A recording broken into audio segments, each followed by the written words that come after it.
The Bell Witch haunting is one of America's most chilling and enduring ghost stories. A tale that has been whispered for over 2 centuries and continues to terrify those who hear it.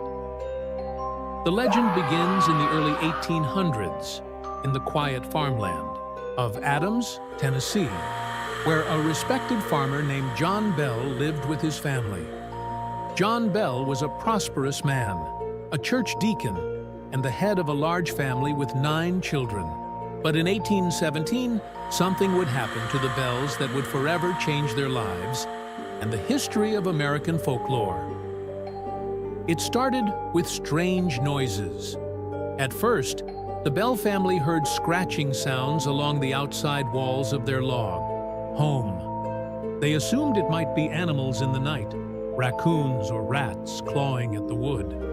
But the noises grew louder. Soon, they heard knocking on the doors, heavy footsteps pacing the porch, and pounding that shook the very walls of the house. When John investigated, there was never anyone there. As weeks went on, the disturbances moved inside the house. Children awoke at night to the sound of rats gnawing at their bedposts, though nothing could be found. Blankets were ripped from their beds. Pillows were tossed into the air. Betsy Bell, John's daughter, complained that something invisible yanked at her hair and slapped her face, leaving red handprints across her skin. The family grew frightened. They prayed together, but the disturbances did not stop. In fact, they grew stronger. What terrified the Bells even more was that the entity seemed to understand them. It whispered in the dark, at first too soft to understand, but soon the voice grew clear, sharp, and mocking. It laughed when they prayed.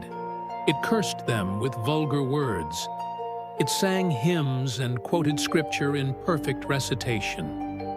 Sometimes it answered questions, revealing things it should not have known. Neighbors began to take notice. One by one, they were invited into the Bell home, and one by one, they left terrified, convinced that the family was not lying. Many swore they heard the voice themselves. Some even claimed the entity called them out by name, exposing secrets of their lives that no one else could have known. The presence came to be known as the Bell Witch.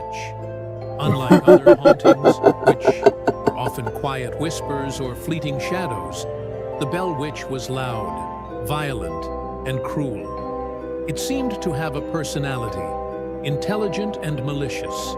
It mocked John Bell mercilessly, calling him Old Jack, and swearing that it would be the death of him. It tormented his daughter Betsy with slaps, scratches, and pinches until she cried. Betsy, who was engaged to a young man named Joshua Gardner, found the witch particularly hateful toward their relationship. Every time Betsy and Joshua tried to spend time together, the witch would scream, curse, and torment Betsy until she was left in tears. The engagement eventually broke under the pressure, something the witch claimed was its doing. By 1819, the Bell Witch had become so notorious that people traveled from miles around to witness it. Even the future President of the United States, Andrew Jackson, was said to have visited the Bell farm. According to legend, when his men tried to approach the house, their horses refused to move, trembling in fear. Jackson reportedly said, "I would rather fight the British again than the Bell Witch." Though the full details of his visit remain debated, the story adds to the aura of dread that surrounded the haunting. The torment of the Bell family continued year after year. John Bell's health began to deteriorate. He suffered strange choking, fits, as if unseen hands were tightening around his throat. His face would twist, his tongue would swell, and he often could not speak. The family was horrified to watch their patriarch slowly waste away under the influence of the entity that claimed it had come to kill him. In December of 1820, John Bell was found unconscious in his bed. Near him was a strange black vial filled with liquid. No one in the family knew what it was. When asked, the witch's voice reportedly boomed, "I gave old Jack a big dose of that last night, and he'll never get up again." The liquid was tested on a cat, which died instantly after licking it. The family was convinced it was poison delivered by the witch. John Bell died shortly after. At his funeral, mourners claimed the witch's voice rang out, laughing and mocking the grieving family. For many, this confirmed the belief that the Bell Witch was no ordinary ghost, but a malevolent entity that had truly caused the death of a man. After John Bell's death, the witch's activity began to fade. Within a few years, the hauntings grew quieter. By 1821, the witch was mostly gone, though it promised to return in 7 years. In 1828, some claimed it did return briefly, only to vanish again. Yet the legend did not die. The story of the Bell Witch spread far beyond Adams, Tennessee. It was retold in newspapers, books, and eventually films. The haunting became America's most famous ghost story, not just because of the fear it inspired, but because of the witnesses. This was not just a tale told by one frightened family. Dozens of neighbors, church members, and visitors claimed they experienced the witch themselves.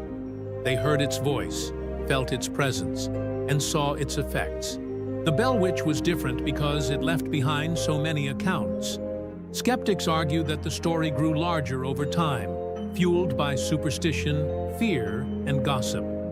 Some suggest Betsy Bell may have faked some of the attacks. Others believe it was mass hysteria, a community caught in the grip of fear and rumor. But for those who believe, the Bell Witch was and still is a true haunting, a powerful, intelligent spirit capable of violence and death. Today, the legend lives on at the Comedo, site of the old Bell Farm. The property is home to the famous Bell Witch Cave, a dark underground cavern near where the Bells once lived. Visitors claim to hear whispers in the dark, see strange lights, and feel cold hands touch them. Paranormal investigators often visit, and many leave convinced the witch's spirit is still there. The cave has become a tourist attraction, drawing thousands of visitors each year who want to experience the chilling atmosphere of America's most famous haunting. The story of the Bell Witch has become part of American culture. It inspired books, documentaries, and even Hollywood films such as An American Haunting. It remains one of the few ghost stories tied to the death of a real person, which makes it stand apart from other legends.